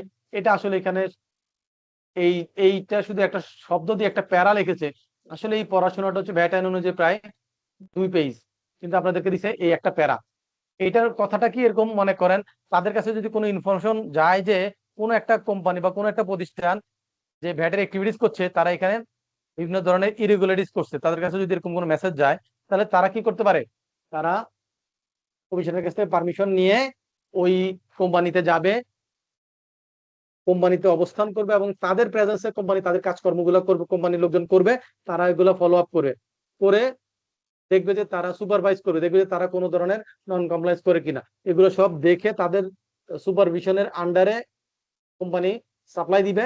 তারা যদি দেখে যে এখানে কোনো ধরনের সমস্যা আছে, এগুলো নোট ডাউন করবে, রেকর্ড করে রিপোর্ট করবে। তাহলে তাদের প্রেজেন্সে আপনি যে কাজগুলো করেন, তাহলে সাপ্লাইটা নর্মালি আপনি নিজে দেন, কিন্তু এখন আপনি যখন সাপ্লাই করছেন তখন ভ্যাট অফিস থেকে একজন এসে দাঁড়ায় রয়েছে, তাই এটাকে বলছে সুপারভাইজ সাপ্লাই। ক্লিয়ার?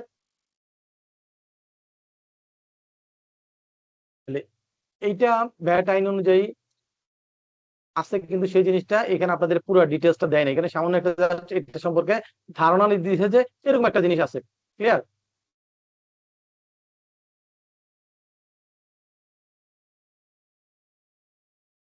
ওকে,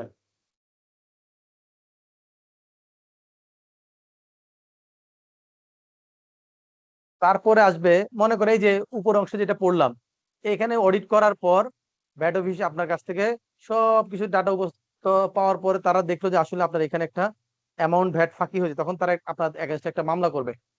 মামলা করে আপনার ওই ভ্যাট অ্যামাউন্টের জন্য একটা ক্লেম করবে আপনাকে, এই ভ্যাটটা পেমেন্ট করার জন্য এত তারিখের মধ্যে।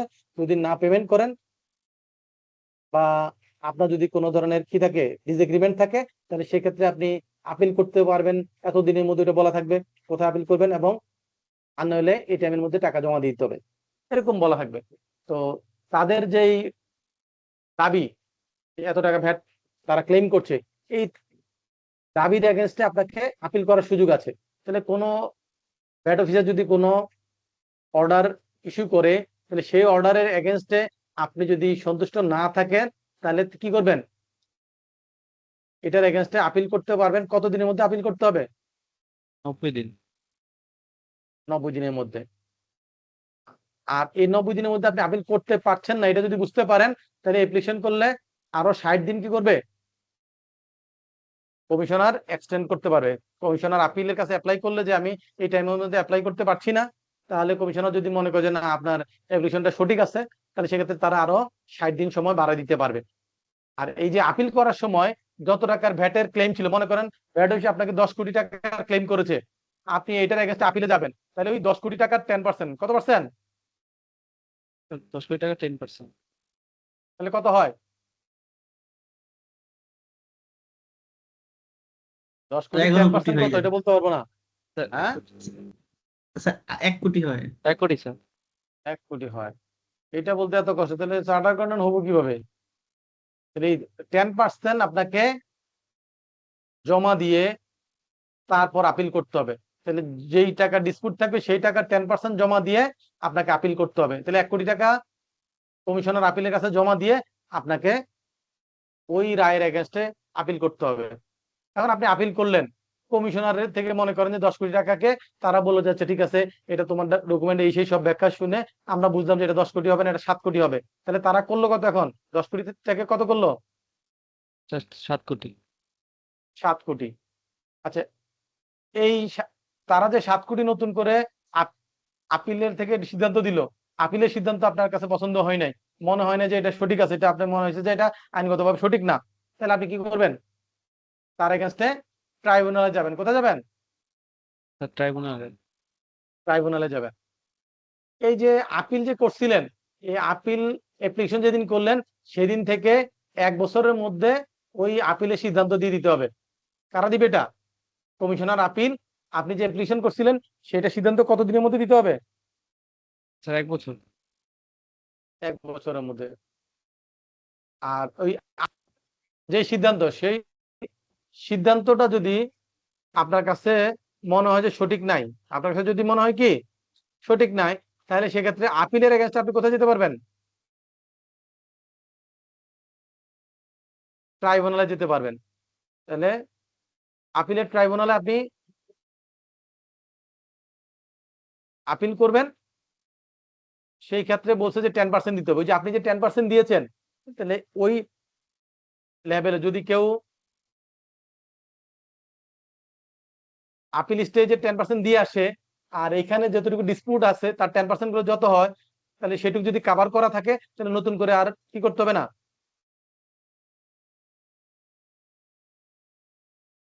ভ্যাট জমা দিতে হবে না আপিল করা ট্রাইব্যুনালে যাওয়ার জন্য। কিন্তু যদি ওখানে 10% কভার করা না থাকে তাহলে সেক্ষেত্রে কি করতে হবে, তো বাকি টাকা দিতে হবে তাহলে। সেক্ষেত্রে তখন বাকিটুকু জমা দিয়ে দিতে হবে। মূল কথা হচ্ছে আপিলে 10%, ট্রাইব্যুনালে টোটাল 10%, কিন্তু ট্রাইব্যুনালে যদি আপনার কি করা থাকে, যাওয়ার আগে আপিলে যেটা দিয়েছে সেটা যদি যদি 10% কভার করে তাহলে নতুন করে আর দেওয়া লাগবে না। কথা কি বুঝতে পেরেছি স্যার? জি স্যার। জি স্যার। এই আপিলের যে রায়, সেই রায়ের এগেনস্টে আপনাকে ট্রাইব্যুনালে কতদিনের মধ্যে অ্যাপ্লাই করতে হবে? স্যার 90 দিন। 90 দিন। আর আরো এক্সট্রা টাইম স্যার 60 দিন। 60 দিন বাড়াইতে পারবে, রাইট, আগেটার মতো। আর এই যে ওইখানে ছিল 1 বছরের মধ্যে কি দিতে হবে, সমাধান করতে হবে, রাইট। আর ট্রাইব্যুনালের ক্ষেত্রে কতদিন সময় সমাধান করার?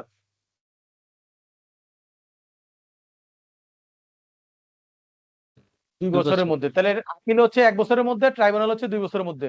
এখন যদি ওই যে সময় 1 বছর বা 2 বছর ওই টাইমের মধ্যে যদি সমাধান না দিতে পারে, টাইম পার হয়ে যায়, তাহলে ধরে নিতে হবে যে আপনি যে আপিল করছেন আপনি জিতেছেন। কথা কি বুঝতে পারছি স্যার? জি স্যার। এখন আপিল থেকে যে সিদ্ধান্ত দিয়েছে, মনে করেন আপিল এটা 7 কোটি টাকা করছে 6 কোটি টাকা বা 5 কোটি টাকা করছে, এখন আপনার কাছে এখনো মনে হচ্ছে যে আপিল থেকে যে 5 কোটি টাকা দাবি করছে এটাও সঠিক না, এটা আপনার হয়তো 1 কোটি টাকা হবে। আপিলে যেটা আছে এটাও ঠিক নাই, তাহলে আপনি কি করবেন তখন? তখন আপনার জন্য রাস্তা হচ্ছে হাইকোর্ট। কোথায়? হাইকোর্টে যাবে। তাহলে সিকোয়েন্সটা যদি আমরা দেখি কি হবে, তাহলে যে কোনো অর্ডারের এগেইনস্টে প্রথমে আমরা কোথায় যাব? আপিলে যাব। আপিলে যদি সন্তুষ্ট না হই ট্রাইব্যুনালে যাব। ট্রাইব্যুনালে সন্তুষ্ট না হলে কোথায় যাব? হাইকোর্টে স্যার। হাইকোর্টে যাব। হাইকোর্টে যাওয়ার সময় এখন আবার নতুন করে যে ডিসপিউট অ্যামাউন্ট থাকবে সেটার উপর নতুন করে 10%, আগেরটা দিলে হবে, আগেরটা না, নতুন আরো কত এডিশনাল 10% তাকে দিতে হবে। দিয়ে যেতে হবে।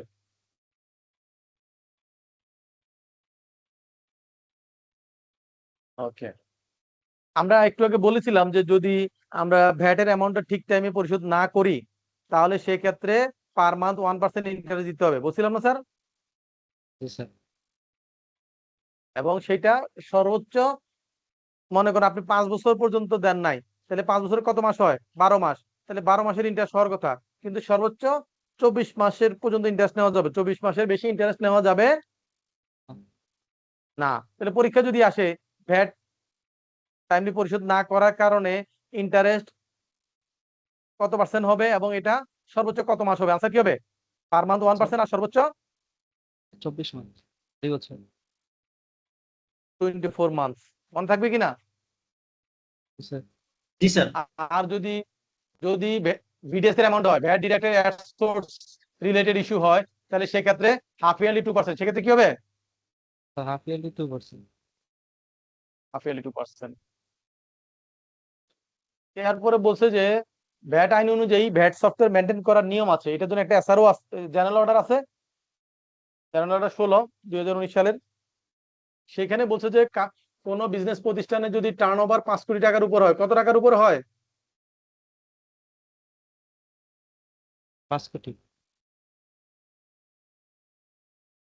5 কোটি টাকার উপরে হয়, তাহলে সেই ক্ষেত্রে তাকে কি করতে হবে? ভ্যাট সফটওয়্যার মেনটেন করতে হবে। তাহলে 5 কোটি টাকার উপর টার্নওভার হলে, পরীক্ষা যদি আসে কত কোটি টাকার উপর টার্নওভার হলে ভ্যাট সফটওয়্যার ম্যান্ডেটরি, আনসার কি হবে? 5 কোটি। 5 কোটি।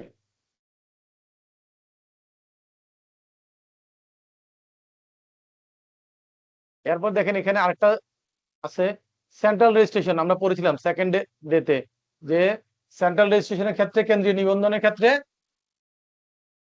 সফটওয়্যার, তাহলে যারা সেন্ট্রাল রেজিস্ট্রেশন নিবে তাদেরকে অবশ্যই কি করতে হবে? সফটওয়্যারের মাধ্যমে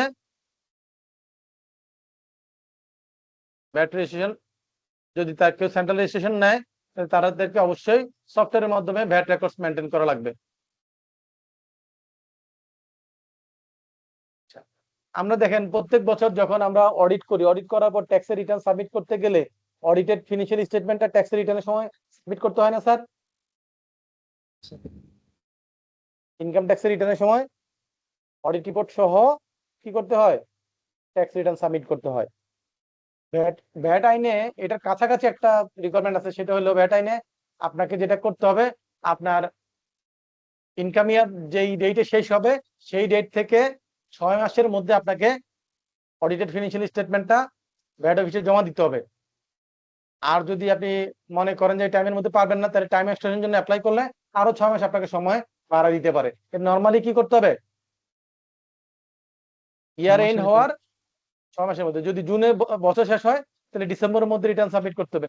আর কোনো কারণে যদি ডিসেম্বরের মধ্যে দিতে না পারে তাহলে অ্যাপ্লিকেশন করে টাইম এক্সটেনশনের জন্য অ্যাপ্লিকেশন করতে হবে, করলে আরো 6 মাস পর্যন্ত সময় বাড়ায় দিতে পারে, রাইট? জি স্যার। এরপর দেখেন এগুলো কি আছে, কোন ফর্মে কি আছে, এগুলো আমরা সবগুলা বিগত ক্লাসে এগুলো সবগুলো এই পর্যন্ত যতগুলা ক্লাস হয়েছে সেগুলোতে এই জিনিসগুলো কভার করছি, রাইট? এই লিস্টগুলো একটু আপনাদেরকে পড়তে হবে পরীক্ষা আসলে, সেখান থেকে যাতে কোন ফর্মটা দিয়ে কি বুঝায়। এই যে আমরা আজকে বলছিলাম না যে ব্যাংক অ্যাকাউন্ট ফ্রিজ করার জন্য কি করতে পারে? চিঠি পাঠাইতে পারে, আছে 12.9। এখানে কোন ফর্ম দিয়ে কি বুঝায় সেই জিনিসগুলো আপনাদেরকে একটু পড়তে হবে, পরীক্ষায় এগুলা দিয়ে দিতে পারে। টোটাল লিস্ট এখানে দিয়েছে, সেই লিস্টটা আপনাদেরকে একটু ফলো করতে হবে, করে এটা একটু মনে রাখা লাগবে। এইটুক পর্যন্ত হচ্ছে আমাদের ভ্যাটের সিলেবাস। এই যে দেখেন এগুলো আমরা ভ্যাটের প্রথম ক্লাসে সব শিখেছি, যত ধরনের রেটের ইস্যুজ আছে, first schedule, second schedule, third schedule সব পড়ছি না স্যার? এই যেগুলো সব থার্ড শিডিউল ইস্যু, তাই না? এগুলো সব আমাদের পড়া আছে। এখানে বলছে ভ্যাট আর টার্নওভারের মধ্যে পার্থক্য, এটা আমরা আগেই পড়েছি। ভ্যাটের ক্ষেত্রে হচ্ছে 15% অথবা বা স্পেসিফিক রেট অথবা বিভিন্ন রেট হইতে পারে। টার্নওভারের ক্ষেত্রে স্ট্রেট কত পার্সেন্ট? 4%। টার্নওভারের ক্ষেত্রে ট্যাক্স রিবেট পাওয়া যায় না। ভ্যাটের ক্ষেত্রে পাওয়া যায়, সাবজেক্ট টু কি 15% অথবা 0 রেটের সাপ্লাই হলে সেটার ক্ষেত্রে। এই জিনিসগুলো এখানে বলছে যে ভ্যাটের ট্যাক্স পিরিয়ড হচ্ছে এক একটা ক্যালেন্ডার মান্থ। আর ইয়ের ক্ষেত্রে এই যে এদের ক্ষেত্রে এই তিনটা ব্যতিক্রম আছে, কনস্ট্রাকশন ফার্ম, প্রকিউরমেন্ট প্রোভাইডার আর হচ্ছে ক্লিয়ারিং ফরওয়ার্ডিং। এই 3 ধরনের বিজনেসের ক্ষেত্রে হচ্ছে হাফ ইয়ারলি, যদি উইথহোল্ডিং এন্টিটি না হয়। যদি উইথহোল্ডিং এন্টিটি হয় তাহলে সেক্ষেত্রে পার মান্থ, কিন্তু যদি হাফ ইয়ারলি হয় তাহলে এই 3 ধরনের বিজনেসের ক্ষেত্রে তাদের ক্ষেত্রে কি হবে? সেটা হাফ ইয়ারলি যদি তারা উইথহোল্ডিং এন্টিটি না হয়। আর টার্নওভার ট্যাক্সের ক্ষেত্রে কোয়ার্টারলি হয়। এগুলা এগুলো আমরা সব পড়েছি, এগুলা জাস্ট এখানে দুইটা পাশাপাশি দিচ্ছে। কারণ ভ্যাটের ক্ষেত্রে 9.1 হচ্ছে তার কি ভ্যাট রিটার্ন, এবং এটা 15 তারিখের মধ্যে দিতে হয়। 9.2 হচ্ছে টার্নওভার ট্যাক্সের ক্ষেত্রে, এবং সেটা হচ্ছে কোয়ার্টার এন্ড হওয়ার পরবর্তী 15 দিনের মধ্যে। তাহলে মার্চ শেষ হওয়ার হইলে এপ্রিলের 15 তারিখ, জুন শেষ হইলে জুলাইয়ের 15 তারিখ। এগুলো হচ্ছে এরকম। এইটুক পর্যন্ত হচ্ছে আমাদের এই ভ্যাটের সিলেবাস এবং আমাদের পড়াশোনা এইটুক পর্যন্তই শেষ। আপনারা এইটুক যেভাবে পড়াইলাম, যেভাবে দেখাইলাম, এগুলো ঠিক মতো পড়লে ইনশাল্লাহ আপনারা ভ্যাটের 40 যে এরিয়া আছে 40তে 40 আপনি আনসার করতে পারবেন। আর বাকি থাকবে পাস করার জন্য ইনকাম ট্যাক্সের এরিয়া পড়তে, সেখানে ইন্ডিভিজুয়ালের ম্যাথগুলা আর হচ্ছে কোম্পানির বিজনেসের ম্যাথগুলা করলে সেখান থেকে আরো 25 মার্কের মতো আপনার কভার হবে। আর বাকি অংশটুকু কি হবে? বিভিন্ন ধরনের থিওরিটিক্যাল এরিয়া, সেগুলো আমরা বিভিন্ন ক্লাসের সামনে বলে দিব। ভ্যাটের আলোচনা আজকে পর্যন্ত শেষ। আজকে যেটা করব, আপনাদেরকে কাস্টমসের ম্যাটেরিয়ালসটা দিয়ে দিব। আপনাদের ম্যানুয়ালে কাস্টমসের ম্যাটেরিয়ালসটা বাংলায় আছে, কিসে আছে? ম্যাক্সিমাম হচ্ছে বাংলায়। তো সেটার ইংলিশ ভার্সনটা আমি আপনাদেরকে দিয়ে দিব। কাস্টমসে অনেক বেশি পড়াশোনা করার দরকার নেই, কারণ কাস্টম থেকে মার্কস আসবে 5 মার্ক মাত্র। এই 5 মার্কের জন্য আপনাদের ম্যানুয়ালে 396 পেজ আছে কাস্টমসের এরিয়া। তাহলে 396 পেজ পড়ে পড়াশোনা করে 5 মার্ক, আর এখানে 60 পেজ পড়ে 40 মার্ক, কোনটা বেশি ভালো? 60 পেজ পরে 40 মার্ক। ভ্যাটের এই 60 পেজ পড়লে আপনার 40 মার্ক, আর কাস্টমসের 396 পেজ পড়লে হচ্ছে আপনার 5 মার্ক। আপনার ওইখানে সময় নষ্ট করার কোনো দরকার আছে স্যার? স্যার নাই। তবে কাস্টমসের যেই ম্যানুয়ালের যেইটা আমরা ইংলিশ ভার্সনটা আপনাদেরকে দিব, সেখানে কালার করে হাইলাইট করা আছে যেগুলা, সেইগুলা শুধু আপনি যদি পড়েন তাহলেও সেই 5 মার্ক আপনি কভার করতে পারবেন। সব পড়ার দরকার নাই। কথা কি ক্লিয়ার বুঝাইতে পারছি স্যার? জি স্যার। কাস্টমসের পোর্শনটুকু আমি আজকে আপনাদেরকে ইমেইলে দিয়ে দিব। নেক্সট ক্লাসগুলোতে আমরা যেটা করব, আপনাদের যারা অন্য পার্টিসিপেন্ট আছে, গ্রুপ আছে না আপনাদের হোয়াটসঅ্যাপ গ্রুপ, জি স্যার আছে। তাদেরকে বলবেন যে পরবর্তী 2টা ক্লাস যাতে মিস না করে, কারণ ওই পরবর্তী 2টা ক্লাসে ভ্যাট ইনকাম ট্যাক্সের যত ম্যাথ আছে, ইনকাম ট্যাক্সের কি কত ম্যাথ? যত ম্যাথ আছে সকল ম্যাথ ওই আগামী 2টা ক্লাসে শেষ হবে। তাহলে ওইটা যদি মিস করে সে ইনকাম ট্যাক্সের 25 থেকে 30 মার্কস মিস করে ফেলবে। তাহলে তাকে ওই আগামী ওই 2টা ক্লাস কেউ যাতে মিস না করে। কথা কি বুঝতে পারছি স্যার? জি স্যার।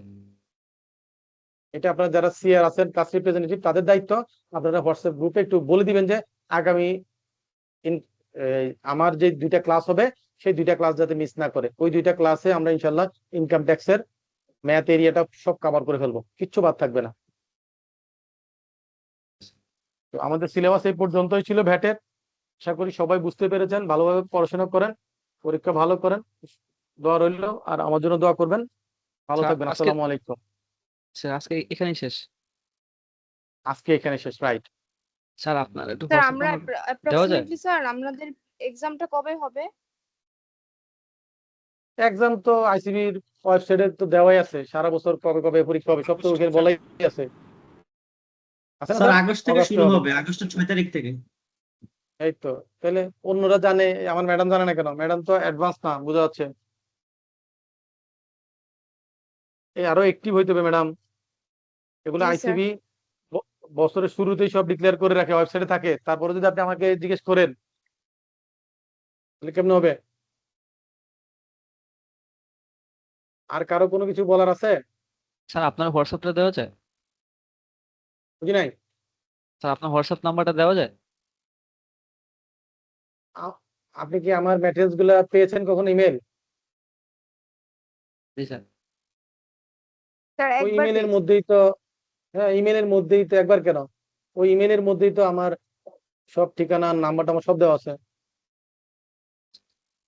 ঠিক আছে। তাহলে শুধু যেটা করতে হবে, চোখ কান খোলা রাখতে হবে, একটিভ থাকতে হবে, তাহলে আর ঠিক আছে। আমাকে জিজ্ঞেস করা লাগবে না।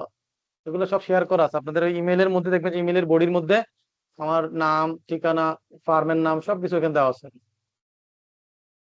আমরা যদি আর একটু সিরিয়াস হই তাহলে আমাদেরকে এগুলা ঠিক মতোই পেয়ে যাচ্ছি, তাহলে জিজ্ঞেস করা লাগবে না, তাই না? জি স্যার। Yes sir. এগুলো দিয়ে বোঝা যায় যে কে কত দ্রুত পাস করবে, কার নেটওয়ার্ক, কার মোবাইল, কোন কোম্পানির মোবাইল নেটওয়ার্ক টাওয়ার ঠিক মতো কাজ করে, তাদের পারফরমেন্স ভালো। ঠিক তেমনি পড়াশোনার মধ্যে যেসব স্টুডেন্টদের টাওয়ার ঠিক মতো কাজ করে, নেটওয়ার্ক ঠিক মতো কাজ করে, তারা তত দ্রুত পাস করবে। কথা কি বুঝতে পারছি স্যার? জি স্যার। ওকে, কারো কি কোনো কোশ্চেন আছে বা কোনো কিছু বলার আছে? স্যার একটা শেষ কোশ্চেন ছিল স্যার। শেষ কোশ্চেন, জি বলেন শেষ কোশ্চেন। শুরু থেকে স্যার আজকে পর্যন্ত স্যার আমরা যেগুলো পড়লাম এটা স্যার টোটালি আর কি ভ্যাটের পার্ট ছিল স্যার। হ্যাঁ, ভ্যাটের বাড়িতে ছিল একটা চ্যাপ্টারই তো, চ্যাপ্টার 23। স্যার মানে স্যার ফার্স্ট আমাদের গুলো দিয়েছেন স্যার, এগুলো সবই স্যার ভ্যাটের পার্ট স্যার। আমার সাথে যত ক্লাস হয়েছে সব ব্যাটের পার্ট। কারণ আপনাকে কি অন্য কোনো সাবজেক্ট পড়াইছি আমি? না না স্যার, হ্যাঁ, স্যার এটা না স্যার। বুদ্ধি একটু কম আছে। বললাম না, ওই যে টাওয়ার ঠিক রাখতে হবে, নিজের টাওয়ার নিজেকে ঠিক করতে হবে, মেনটেন্যান্স নিজেকেই করতে হবে, তাই না? টাওয়ারের যার টাওয়ার মেনটেন্যান্স যত ভালো, সে তত ভালো করবে সারা পৃথিবীতে। ওই জব মার্কেটে বলেন, পড়াশোনা বলেন, সব জায়গায় একই অবস্থা। আর কারো কোনো কোশ্চেন আছে? নাই। ওকে, সবাই ভালো থাকবেন। আসসালামু আলাইকুম। আসসালামু আলাইকুম স্যার। আসসালামু আলাইকুম স্যার। আসসালামু আলাইকুম স্যার।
ক্লাস কি হচ্ছে? Hello hello